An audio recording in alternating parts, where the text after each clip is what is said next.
Hi guys, welcome to our YouTube channel where we discuss all electric vehicle related news on regular basis and all the events, all the information that is happening out there in the EV ecosystem, be it electric cars, electric bikes, electric vehicle charging stations, lithium ion batteries, everything we cover. So before I begin today's video, please make sure that you subscribe to the channel, and in case you like the video, do like it and share it with your friends. So we will begin today with today's big news, guys, and that is Mercedes-Benz EQ has been launched in India.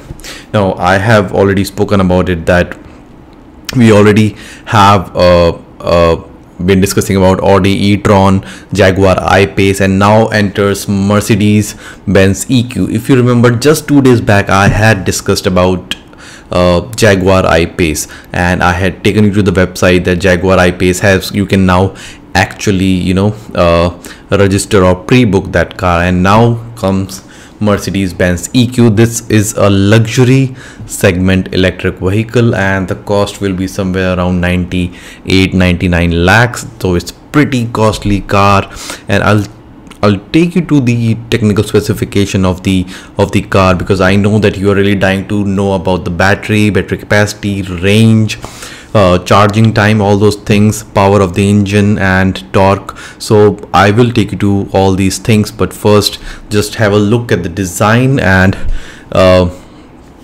this is a GLC model, and this is a GLC class model. And so what is GLC class? GLC class, basically it's you can call it a SUV segment of Mercedes, like the one which I'm showing on the screen, and that is a GLC model, and this is being launched under that series, GLC series of Mercedes-Benz. Coming to the technical specification of this, the battery size is 80 kilowatt hour, that is 80 units, and the range which is being claimed is 450 kilometers. So that's the number that is being thrown around always whenever we talk about cars in this bigger segment, be it Hyundai Kona, be it MG ZS EV, and now we're talking about Mercedes-Benz EQ. The range which they're claiming is 400 kilometers, and the power of the engine they're claiming as 408 HP horsepower and 765 Newton meter torque. So coming to the battery, 80 kilowatt hour, that is 80 units, which means that if you want to charge a 80 units battery and you want to charge it to 80%, so 8 to 8, so you will be charging it to somewhere around 64 units. And if you're using let's say a home 7 kilowatt charger, so it will take you around 9 hours to reach that charging. 9 hours if you're using a 7 kilowatt charger.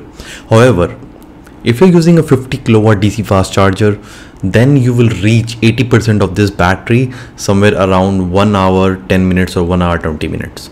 So that's the battery capacity. So you can take it as a charging time depending upon the kind of charger you're plugging the car into. And I've already told you about the range, and it has 348 cell lithium ion batteries, and if you plug it in your standard 15 amperes 3 kilowatt 3 pinpoint charger at home, it is gonna take 21 hours. So it's pretty long time from that perspective. The prices on road price is being 99.3 lakh. You could have just said 1 crore. I don't know why they are saying 99.3 lakh. Probably because they are trying to just influence psychology of the customer, but it is a costly car. You put it 99 lakhs, you put it 1 crore. What difference does that make? The car will be launched in Delhi, Mumbai, Pune, Bangalore, Chennai and Hyderabad. So I'll show you the website of Mercedes-Benz, Indian website, and let me share my screen once.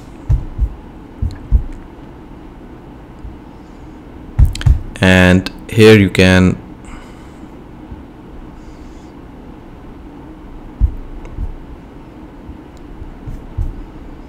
so this is the Mercedes-Benz Indian website, and here are the options. You can request for a test drive, and you can also book this car.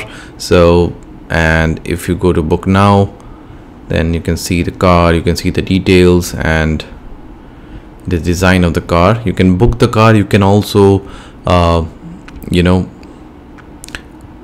dealer search option is also there. You can go and search for the dealer, and once you click on the dealer search, you will be taken to a map where you can just see the amount, the dealers which are there in your city. For example, Delhi, I'm in Delhi, so there are 15 dealers for that, so you can contact any of them.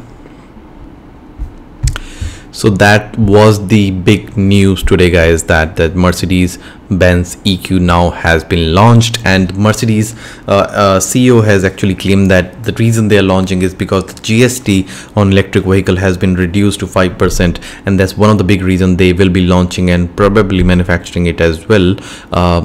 So that's a good news. Now one thing which remains a question for me is whether they are going to import it or whether they are going to manufacture it here. That's a question I don't have answer to.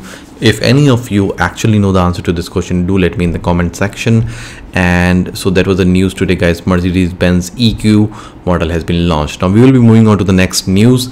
The next big news is, guys, from Uber Electric, and that is Uber Electric has claimed in India, Uber has claimed that they will be going electric, and they will be adding 1,000 electric cars to its fleet in India, and that's a big announcement. And they will be joining hands with another company named Lithium Urban Tech, and that's a electrical mobility platform that has been there in India. And what Uber is saying that they will join hands with this company in order to add electric vehicles to their fleet. Now let me tell you that Uber has already started electrification in countries like Australia, US, UK, and Uber actually wants to go completely electric by 2040.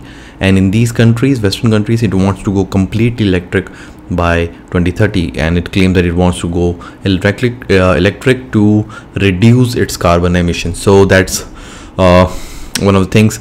I'll also tell you what Uber is doing to enable electrification of its cabs, because at the end of the day, it's up to the cab driver what kind of cab he wants to buy.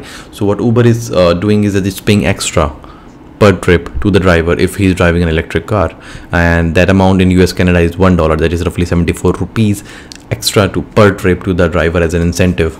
So that's 74 rupees per trip from an Indian standard is pretty good amount, guys. And so that's the one trend which I will actually one thing that I have noticed, a trend that the fleets or fleet providers or shared mobility platforms are now attempting to go electric, whether it is Uber or Ola or shared mobility platforms in two-wheelers or three-wheelers. That's a trend which we have seen, and definitely we can see it across two-wheelers, three-wheelers and four-wheelers. So that's a good news.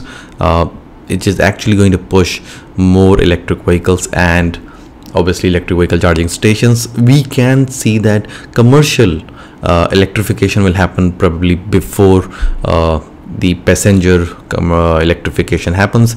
Let's move on to the next news, guys, and it is from a company called Odysee, and it has a bike called Evokis, it has a scooter called Racer Hawk, and so they have now entered and launched these particular products. And let me just they were actually manufacturing three-wheelers before this, and they had actually started to launch in March, but because of Corona they stopped, because obviously there was a shutdown, people could not buy. Now they have launched these items, and if I tell you about the cost, the scooter is somewhere around 60,000, whereas this motorcycle which you are seeing on your screen is around 1.5 lakhs. And if I tell you about the technical specification of this scooter, which is Odysee Hawk, that's what they're calling it.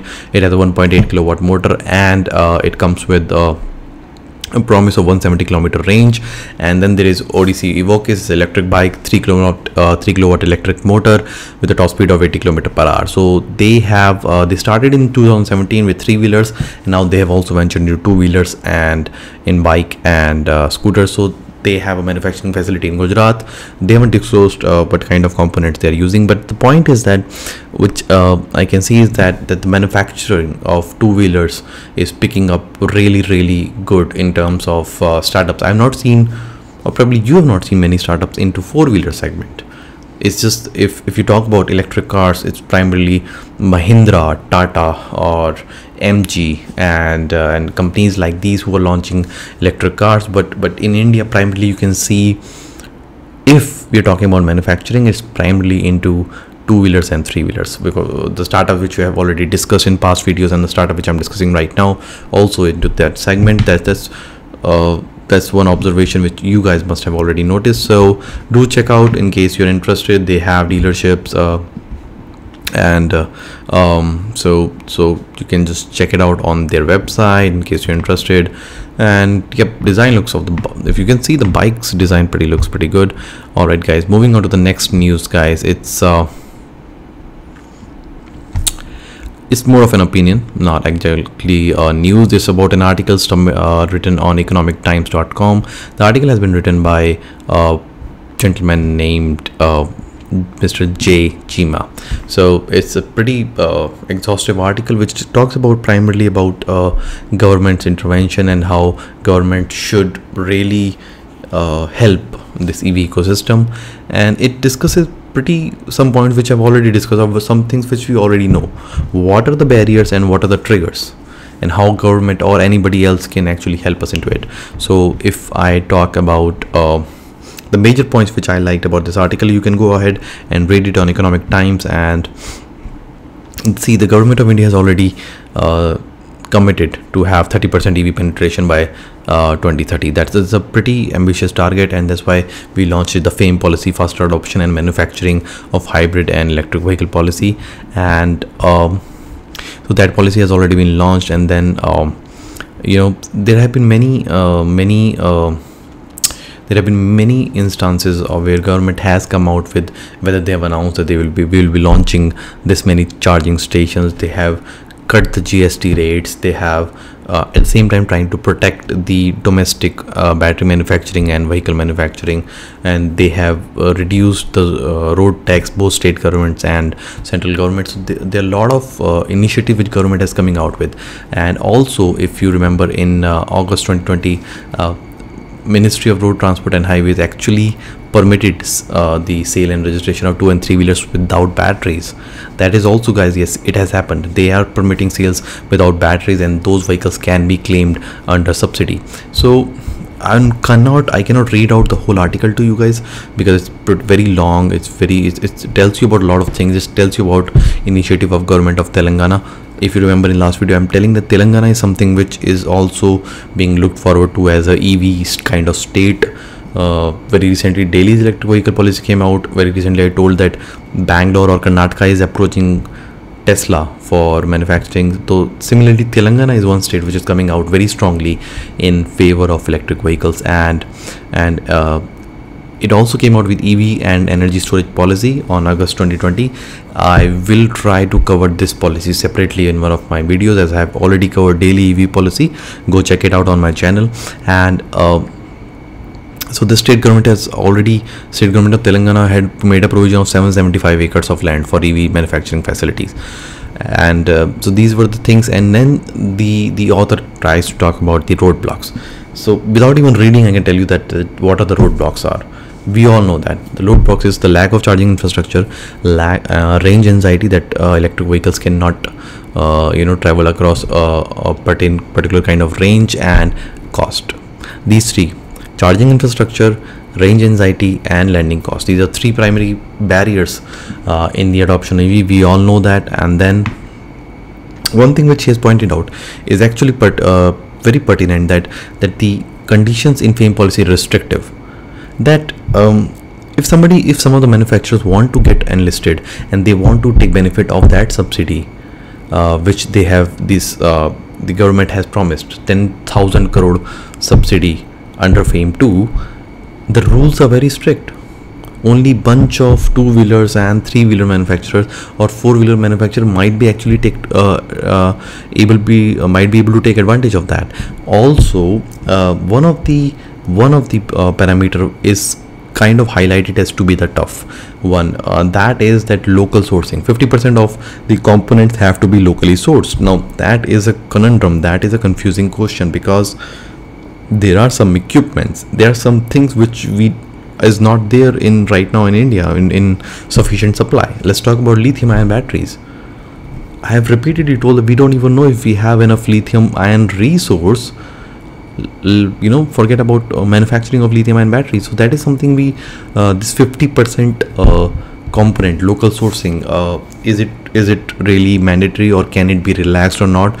That's what the writer of this article has tried to talk about. And apart from that, then there are other things which he talks about and summarizes the article, that what can be done and what cannot be done in order to facilitate adoption of EV. Then he gives few recommendations that if you want to subsidize electric vehicles, apply an extra cess on pollution, internal combustion engine vehicles. And that's one thing which is probably happening in Delhi also, that they are charging the internal combustion guys, and from that money they are actually subsidizing the electric vehicle guys.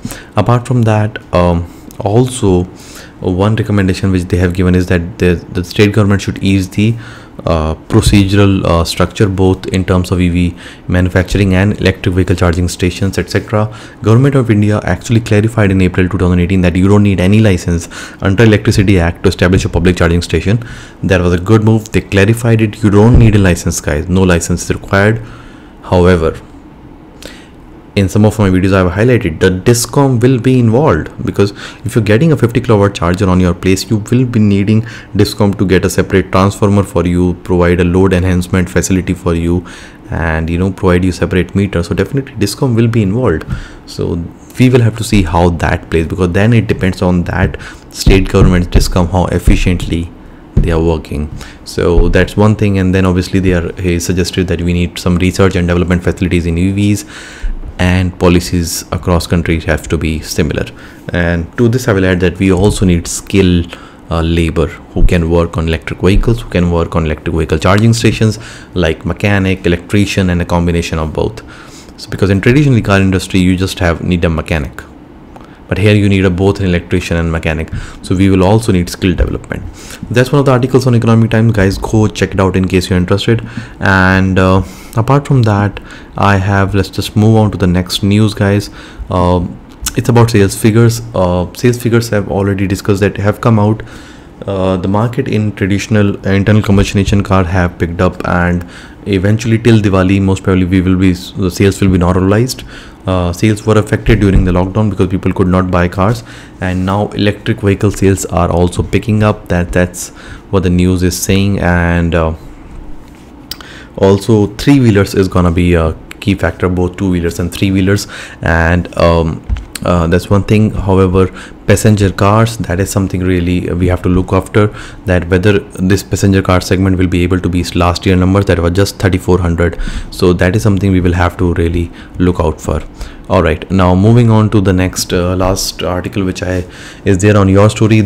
What they are saying is that you can go and read about it. They're saying that there are some electric vehicle startups which have actually raised money. Electric vehicle startups are actually worried that whether they will be able to raise money in this lockdown or in this COVID time. So but there are 4 startups which I'll tell you which they are, and they have actually raised. One is Ultraviolet. It's a electric bike manufacturing company. Then there is Cell Propulsion. They are manufacturing a powertrain, like a company Helium in USA. They are manufacturing a powertrain which can be attached to the trucks, and then they can be sold. And there is Atrio.